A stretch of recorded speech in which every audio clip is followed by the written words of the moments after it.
Bismillahirrahmanirrahim. Ano nga ba ang global warming?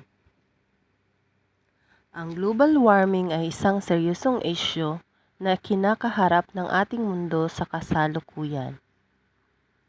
Ito ay tumutukoy sa unti-unting pagtaas ng temperatura ng mundo dulot ng mga aktibidad ng tao. Partikular ang paglabas ng mga greenhouse gases sa atmosfera. Ang mga gas na ito, tulad ng carbon dioxide, methane, at nitrous oxide ay nagmumula sa pagsunog ng fossil fuels, deforestation, at iba pang industrial na proseso. Isa sa pangunahing sanhi ng global warming ay ang sobrang paggamit ng fossil fuels para sa enerhiya sa kuryente, transportasyon, at industriya. Ang mga emisyon na dulot nito ay nagdudulot ng pag-init ng planeta. Bukod dito, ang pag-ubos ng mga puno ay nagpalala sa sitwasyon sapagkat ang mga ito ay nagsilbing natural na sponge na sumisipsip ng carbon dioxide. Ang epekto ng global warming ay hindi matatawaran. Nakakaranas tayo ng mga matinding mga kalamidad tulad ng pagbaha at tagtuyot. Ang mga yelo sa mga polar na rehiyon ay natutunaw. Nagiging sanhi ng pagtaas ng level ng dagat na nagbabadya sa panganib sa mga coastal areas.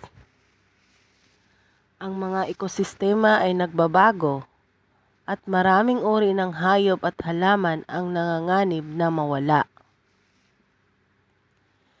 Bilang mga individual, may mga hakbang tayong maaaring gawin upang makatulong sa paglutas ng problemang ito.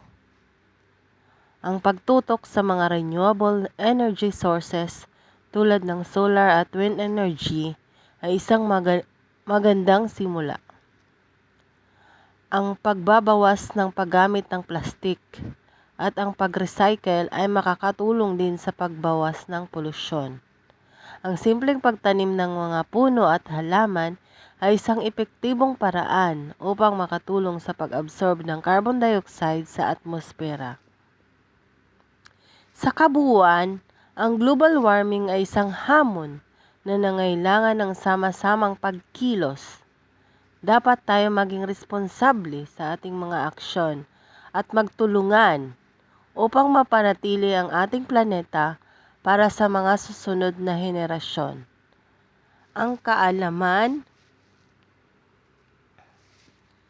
kaalaman at pagkilos ng bawat isa ay mahalaga upang mapigilan ang paglala ng problemang ito at makamit ang isang mas ligtas at mas maliwanag na kinabukasan.